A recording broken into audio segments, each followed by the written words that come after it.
because we've had some time to ponder, haven't we? We've had some time to think through and indeed ask questions of our wonderful range of speakers, Tony and Gamil, Katie and Jason.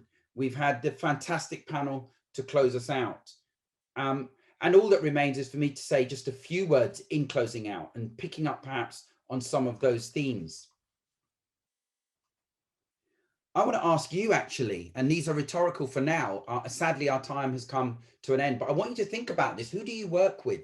Think about the people you choose to work with. Think about the people you trust at work. Why do you trust them? How have you come to trust them? What is your trust based on? Who do you celebrate with? Who do you run an idea by when you're not quite sure it will work out?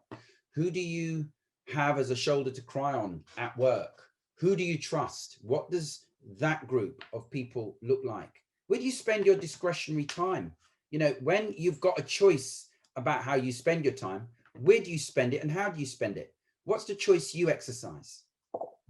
You know, when it comes to these kinds of questions, what do you watch, listen and read? I've just asked that of our friends on the panel, haven't I? And they've shared with you, John Amici, Matthew Said, Erin Mayer. They've shared with you those pieces of information, those wonderful narratives that have inspired them.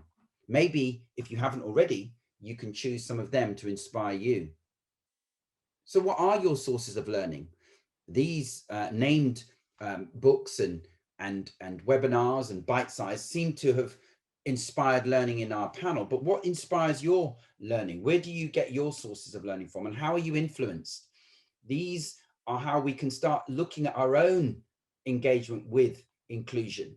How do you drive your own inclusion? Where is your appetite for being different and encouraging difference in your life? You know, we know that institutional racism is the collective failure of an organization to provide an appropriate and professional service to people because of their color, culture, and ethnic origin. We're here today looking at how to achieve greater inclusion, racial inclusion at work. So we have unashamedly put the lens of race on today's discussion. We have heard one or two speakers talk about the fact that it can read across all of the protected characteristics and some, going across into social mobility, for example, which is not currently protected under the Equality Act 2010.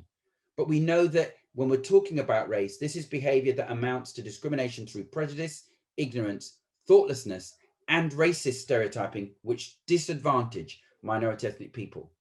Now, I didn't make that up myself. That's a quote from the Lawrence report, the report into Stephen Lawrence's investigation of his murder. And it was led by the late William McPherson, who sadly passed away earlier this year. And in becoming anti-racist, we know that we can travel through different zones. This model presents to us a fear zone, a learning zone, and a growth zone. And if we had even just a bit more time, we could unpack some of this. But it is to ask yourself the question, as you look at this zone, are you someone that strives to be comfortable and that's it? Do you talk only to others who look and think like you? I sense, certainly from your questions, that most of you don't. Most of you are already in the learning zone, if not into the growth zone. And it's about that persistent form of learning. It's what Ibram X. Kendi says in his fantastic book, How to Be an Anti-Racist. Being an anti-racist requires persistent self-awareness, constant self-criticism, and regular self-examination. This is not a sprint. This is a marathon, and it will be something we have to endure and keep practicing. So where do you stand? Are you a colluder? Are you just someone who laughs off the jokes and accepts the banter around you? Or are you perhaps a bystander? You just turn a blind eye and it's as if none of your business.